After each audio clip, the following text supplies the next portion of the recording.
Hi, I'm Skelly Sinful, your big bro. I managed to reach the top 100 last season, and I intend to do so again.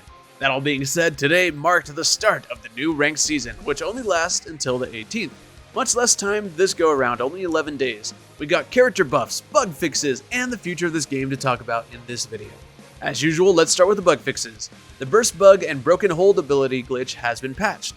Make sure to check your gift box for 1,000 free Mog Pay as compensation.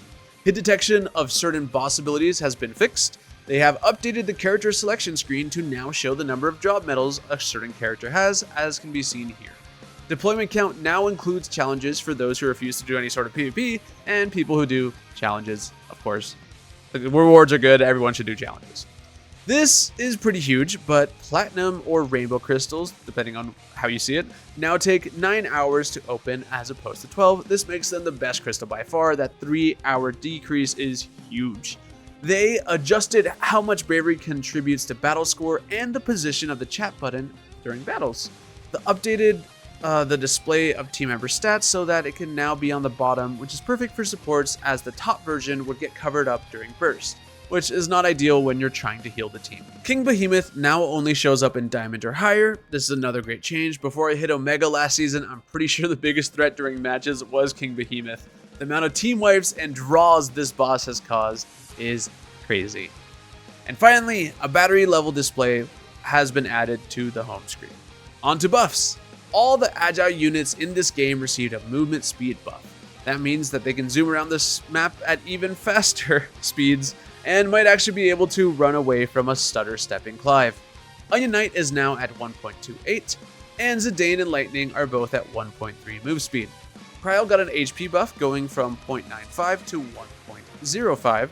This may not sound like a lot, but remember, those are stat scalings. If you have 1000 HP from your abilities and stats, old Cryo would only have gotten 950 HP.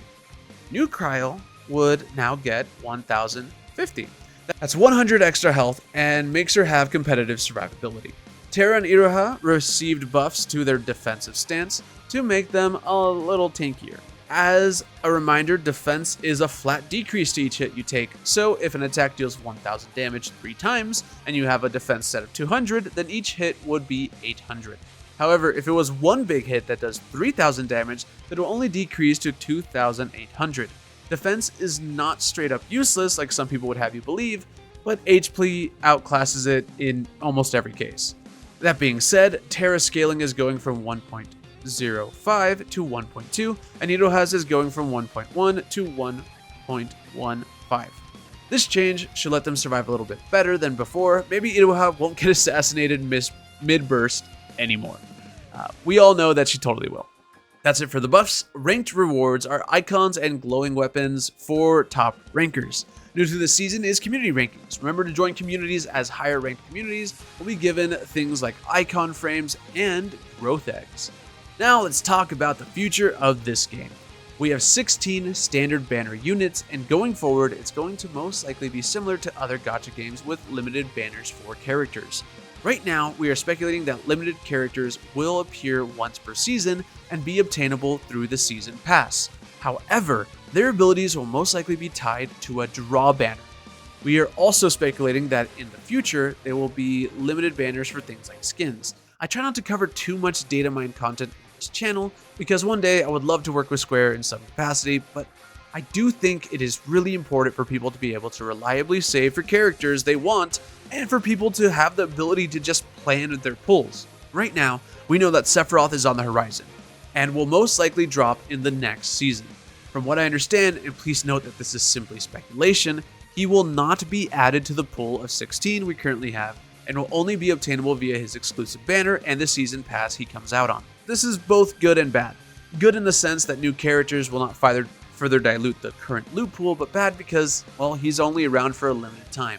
This is standard practice for most gacha games, and there will most likely be reruns in the future. There's also a new crystal type that will most likely be similar to red crystals, but for limited time banner characters. So we are looking at one new character per season for the next few months. I've heard rumors that the character after Sephiroth is yet another blonde boy, so get excited. I think that's like, what, the 8th one we've gotten? Well, that's what's new in the long term, but you may have noticed that we still have until the 26th of May until the next season, and Clive and Rikku banners end in just a few more days. What will occupy the next 2 weeks? Well, there have been rumors of a new banner that centers around a certain UR. That's right, it looks like the next banner will be all about growth eggs. This is perfect for leveling up characters or abilities you haven't been able to before. There was also a collaboration ability tab found in the files, but what collabs we might have in store in the future is unknown. Just know that we will get collabs, but we just don't know what it'll be tied to.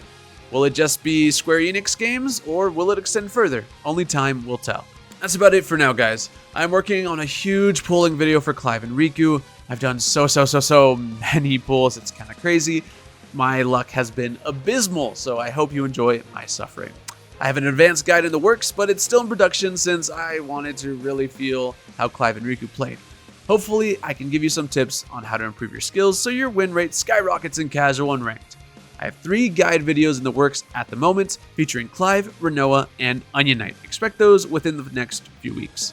That's all from me. Make sure to like and subscribe if you found my videos helpful. Feel free to join the community in-game or on Discord. Our Discord is small, but I hope you enjoy your stay there.